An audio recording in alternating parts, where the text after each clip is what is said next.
అర్థం కాదు. ప్రతిరోజు తన ఖురాన్ చదువుతాడు, క్రిస్టియన్ ప్రతిరోజు తన బైబిల్ చదువుతాడు, కానీ హిందువులం మాత్రము మన భగవద్గీతని కనీసం ముట్టుకోకుండా చచ్చిపోయిన వాళ్ళు ఎంతమందో ఉంటారు. ఎందుకు అలా అవుతుంది? ఒక గొప్ప జ్ఞానం ఉన్న భగవద్గీతని ఎందుకు కనీసం ముట్టుకోవట్లేదు? కనీసం పిల్లలకి చెప్పే ప్రయత్నాలు చేయట్లేదు. విదేశీయులేమో మన భగవద్గీతలో ఉన్న శ్లోకాలన్నీ పిల్లలకు నేర్పిస్తారు, ఆ పిల్లలు చక్కగా చెప్తారు. మన పిల్లలకైతే అసలు ఆ భగవద్గీత అంటేనే కూడా తెలియదు. ఎందుకు ఇలా పెంచుతున్నాం మనం పిల్లల్ని? ఏది తెలియకుండా ఎందుకు ఇలా ఉన్నాం?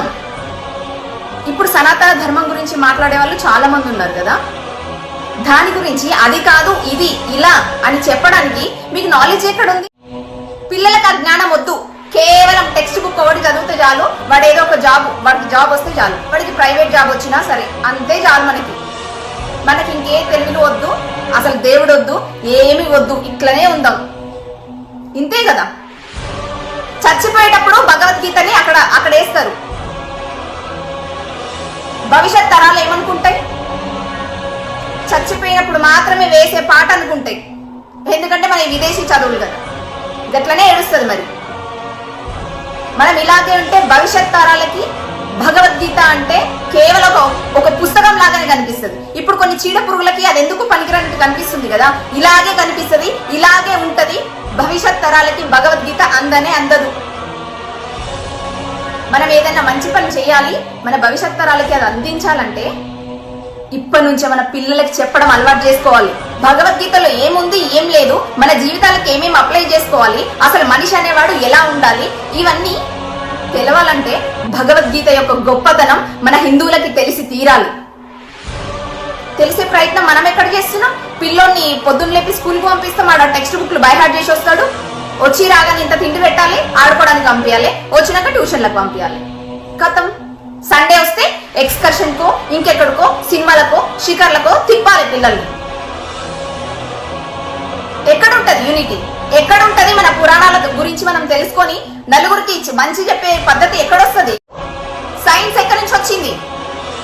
పురాణాల్లో లేదా సైన్స్? పిహెచ్డీ చేయగానే గొప్ప అయిపోరు. ఇది తెలుసుకోండి. పిల్లలకి భగవద్గీత నేర్పించడం చాలా అవసరం. ఇప్పటి వరకు ఏ హిందువు భగవద్గీతను కనీసం ముట్టుకోలేదో ప్రతి ఒక్కరు భగవద్గీతను కొనుక్కొని చదువుకోవాలి. నమస్కారం అండి. ఇప్పుడు నేను ఒక వీడియో చూశాను. ఒక ఆమె భగవద్గీతను ఎలా చులకనగా చూస్తున్నారు, ఎలా పక్కకు పెట్టి తమ స్వార్థంతో పిల్లల కోసం, తమ స్వార్థం కోసం భగవద్గీతను పక్కన పెట్టి ఎలా జీవిస్తున్నారు. ఆమెలో ఉన్న కోపం అది ఒకరిలో మార్పు రావడానికి అని చెబుతుంది. ఇప్పుడు భగవద్గీత గురించి ఆలోచించే టైం లేకుండా పోయింది మన తల్లిదండ్రులకైనా పిల్లలకైనా. మొదట తల్లిదండ్రులే తెలుసుకోలేనప్పుడు ఇక పిల్లలకి నేర్పుతారు. ఇప్పుడు ఈ జనరేషన్లో తల్లిదండ్రులు ఎలా ఉన్నారంటే, మా అమ్మ నాన్నలు చదివించారు, ఒక ఉద్యోగం, కొన్ని లక్షల సంపాదన వచ్చే ఉద్యోగం చేయడం, ఆ డబ్బుతో పిల్లల్ని ఒక బ్రాండెడ్ పర్సన్గా, అంటే ఒక బ్రాండెడ్ స్కూలు, ఇంటర్నేషనల్ స్కూల్లో చదివించడం, వాళ్ళకు కష్టం అనేది తెలపకుండా, ఒకటి ఎదుటి వాడి మనస్సును అర్థం చేసుకునే విధానం లేకుండా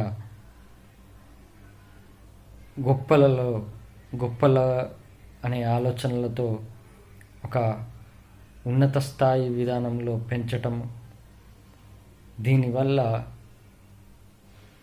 ఇక ఆ సుఖాలకే సుఖాల కలిగిన దారిలోనే వెళ్తున్నారు. కానీ కష్టం అంటే ఏంటి, ఇతరుల కష్టాన్ని ఎలా అర్థం చేసుకోవాలి అనే ఆలోచన ఎక్కడ వస్తుంది? ఇక భగవద్గీత గురించి ఆలోచన అనేది వస్తుందా? తల్లిదండ్రులే చెప్పలేని ఆలోచన, అంటే తల్లిదండ్రులకే కలగలేదు, అలాంటప్పుడు పిల్లలకేం కలుగుతుంది? అదే ఈ భగవద్గీతపై ఆలోచన ఎందుకు రావట్లేదు? మనము మారాలి.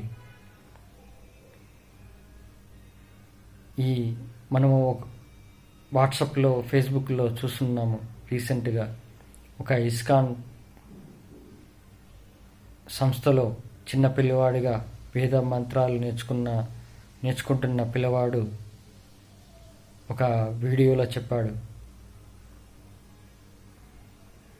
మనము ఒక వస్తువు కొంటే దానికి ఒక మాన్యువల్ బుక్ ఇస్తాడు.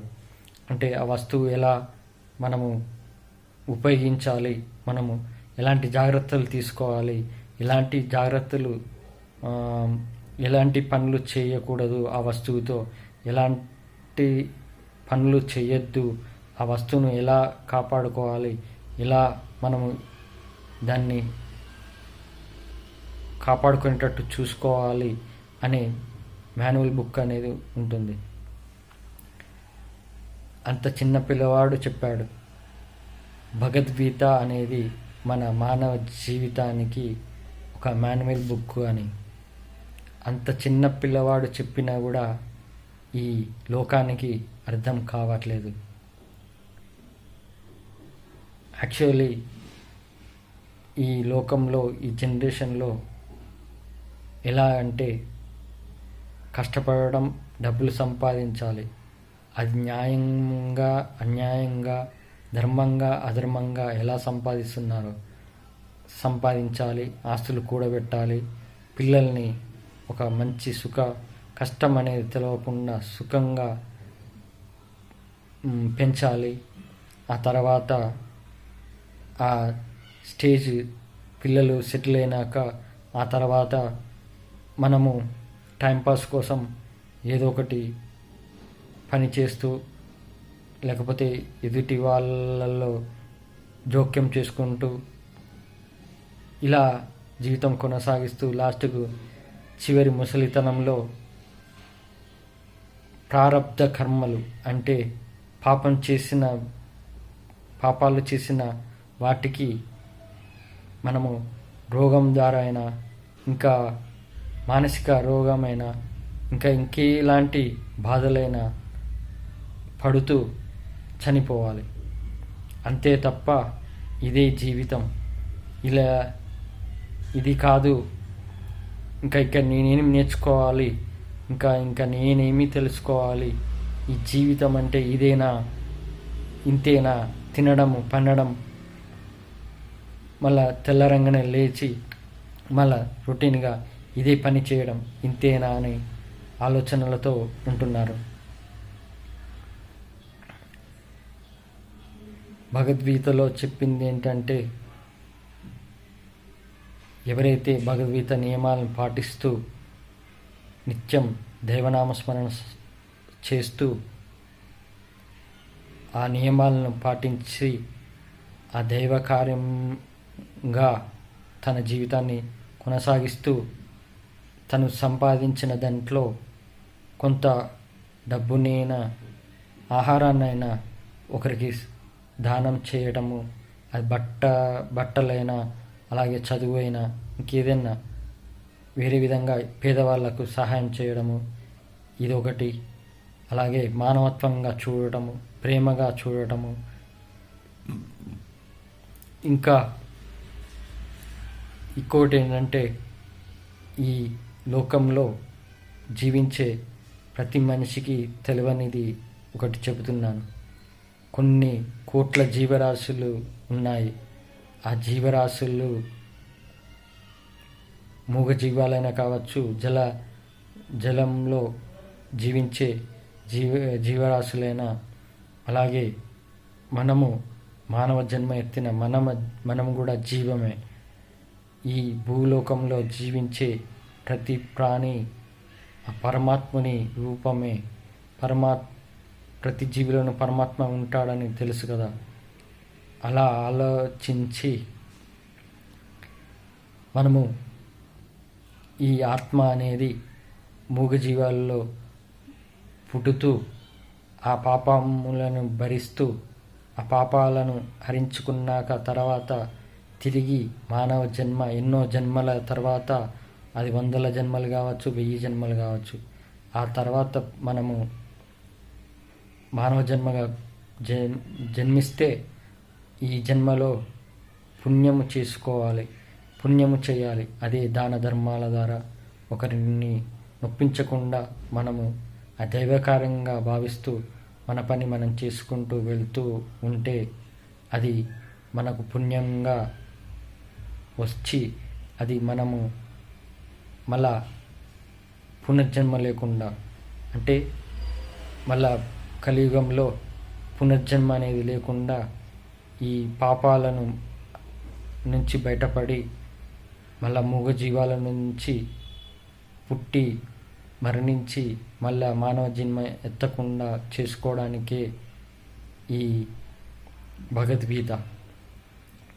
ఇది తెలుసుకోకుండా భగవద్గీత చనిపోయినప్పుడే పెడుతున్నారు, కానీ అది ఎంతవరకు కరెక్ట్ అని ఆలోచించట్లే.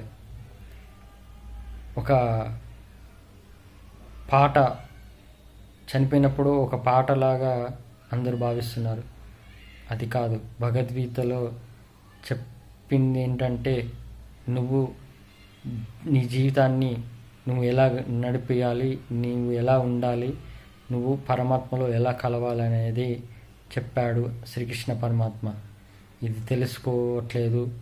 ఇలాగే ఉంటే కొన్ని వేల సంవత్సరాలు, ఇప్పుడు కలియుగం అనేది 4 లక్షల సంవత్సరాలు అన్నారు. ఇలా ఈ లక్షల సంవత్సరాలు ఇది తెలుసుకోలేని మనిషి ఇలా లక్షల సంవత్సరాలు పుట్టుతూ మరణిస్తూ పాపకర్మాల మధ్య, జనన మరణ చక్రాల మధ్య నలిగిపోతూ ఇలా ఇంకేంటంటే ఇక మున్ముందు వచ్చే ఘోరాలు, కలిఘోరాలు అనేది అధర్మము పోతుంది. అలాగే జాలి, దయ, విశ్వాసం, కరుణ, ఇంకా చెప్పాలంటే ఒకరిపై ఒకరికి నమ్మకం, ఇవన్నీ మనిషిలో ఉన్న మానవత్వం అనే మాట అనేది లేకుండా పోతుంది.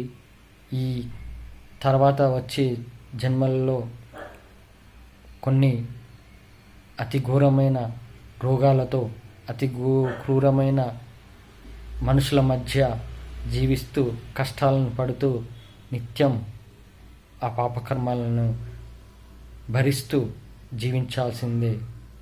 ఇది తెలుసుకొని ఎవరైతే మారుతారో, భగవద్గీతలోని నియమాలను తెలుసుకొని దానిలో మనము ఆ మార్గంలో, దైవ మార్గంలో వెళ్తారో, వాళ్ళు ఈ జన్మలో మారిన వాళ్ళే ఖచ్చితంగా పునర్జన్మ లేకుండా దైవంలో కలుస్తారు. ఇదే అసలైన జన్మ రహస్యం. ఇది తెలుసుకోకపోతే ఇక మున్ముందు వచ్చే జన్మలలో, ఘోరాలలో, అతి క్రూరమైన రోగాలలో, అతి క్రూరమైన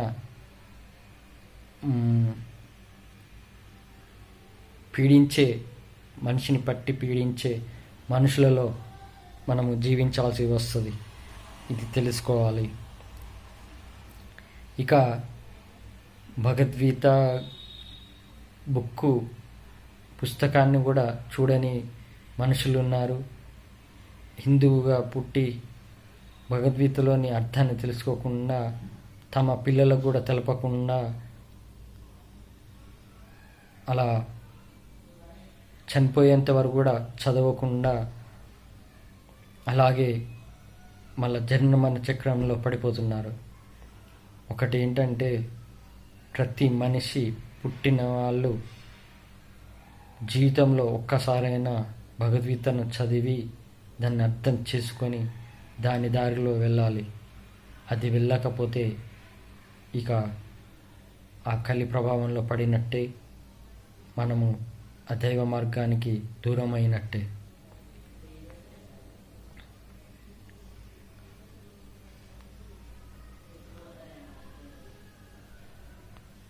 నేను ఒకటే విన్నవించుకుంటున్నాను, చనిపోయినప్పుడు ఈ భగవద్గీతను పెట్టకండి. భగవద్గీత అనేది మన జీవన గమ్యం చేరుకోవడానికి, అంతేగాని చనిపోతే పెట్టడాన్ని పాటగా పెట్టడానికి కాదు. ఇది అలా పెట్టడం అనేది చాలా తప్పు.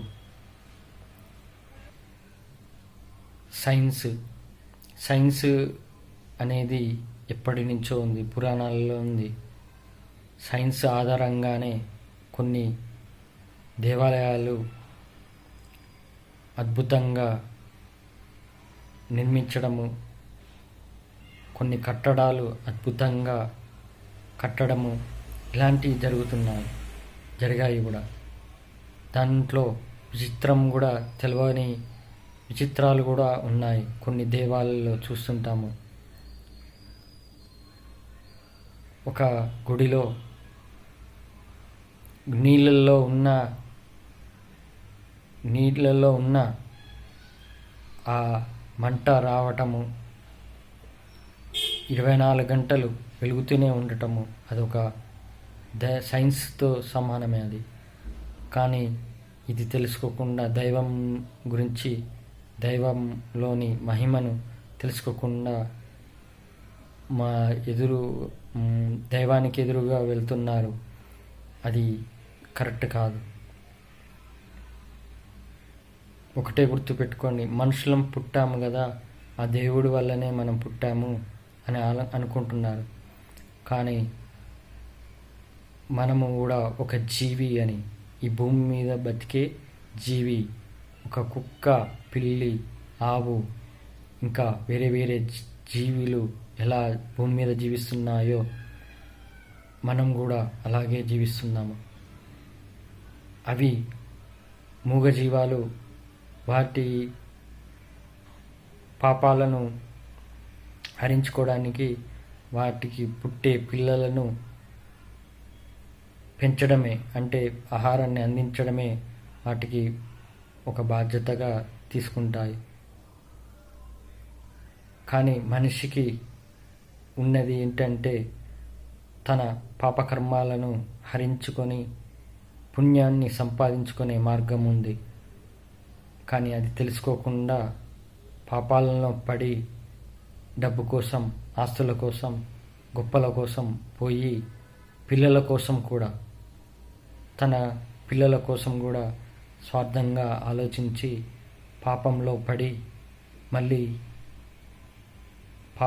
జనన మరణ చక్రంలో తిరుగుతూ, పుడుతూ, చస్తూ ఇలా ఉంటున్నారు. మనము ఒకటే ఆలోచించాలి, మానవ జన్మ ఎందుకు ఇచ్చాడు దేవుడు? ఈ మానవ జన్మను మనము ఎలా సార్థకం చేసుకోవాలి అనేది ఆలోచించాలి.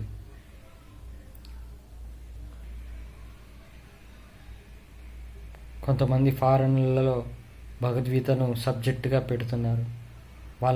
వాళ్ళ పిల్లల కోసం వాళ్ళు మారుతున్నారు, దైవం కోసం, దైవానుగ్రహం కోసం మారుతున్నారు.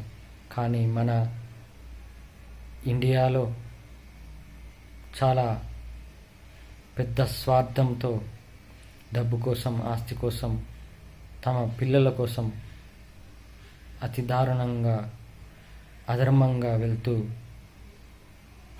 పాప కడిలలో పడిపోతున్నాడు. ఇది తెలుసుకోవాలి. ఎప్పుడైతే నువ్వు ఎందుకు పుట్టావు, ఎందుకు ఈ జన్మను ఇచ్చాడు దేవుడు అని తెలుసుకుంటావో, నీ యొక్క ఆత్మజ్ఞానం ఎప్పుడు తెలుసుకుంటావో అది భగవద్గీత ద్వారానే తెలుసుకుంటేనే అప్పుడు నీ యొక్క జన్మ ఏంటో అర్థమవుతుంది. అందుకే అందరూ మారాలి, భగవద్గీతను అనుసరించాలి. ఇది అందరి మతస్థులు తెలుసుకోవాలి. హిందువులకే భగవద్గీత కాదు, అందరికీ వర్తిస్తుంది. ఇప్పుడు ముస్లిం వాళ్ళే ఉర్దూలో భగవద్గీతను అనువదించి చేస్తున్నారు. వాళ్ళే తెలుసుకుంటున్నారు భగవద్గీతలో ఏముంది ఏందనేది. కొంతమంది ముస్లింలే నేనెందుకు పుట్టలేదా హిందువుగా అనే ఆలోచన కూడా ఉంది. కొంతమంది హిందూ ధర్మాన్ని గౌరవిస్తూ బయటపడకుండానే వాళ్ళు వాళ్ళ మనసులో దైవ మార్గం, హిందూ దైవ మార్గంలో నడుస్తున్నారు. అది వాళ్ళు తెలుసుకున్నారు, కానీ మన హిందువులు తెలుసుకోలేకపోతున్నారు. ఇది ఖచ్చితంగా మారాలి, మార్పు రావాలి. మన పిల్లలకు తెలపాలి భగవద్గీత అంటే ఏంటో, మన జన్మ మరణ చక్రం నుండి బయటపడాలి. ఓం నమో వెంకటేశాయ నమః. ఈ వీడియో కనుక మీకు నచ్చినట్లయితే లైక్ చేయండి, ఎందుకంటే ఇలాంటి వీడియోలు మరింతమంది చూడాలి. అందుకే లైక్ చేయండి. అలాగే మీకు నోటిఫికేషన్తో సహా మరిన్ని నెక్స్ట్ వీడియోలు మీరు చూడాలనుకుంటే సబ్స్క్రైబ్ చేయండి. ఓం నమో వెంకటేశాయ నమః.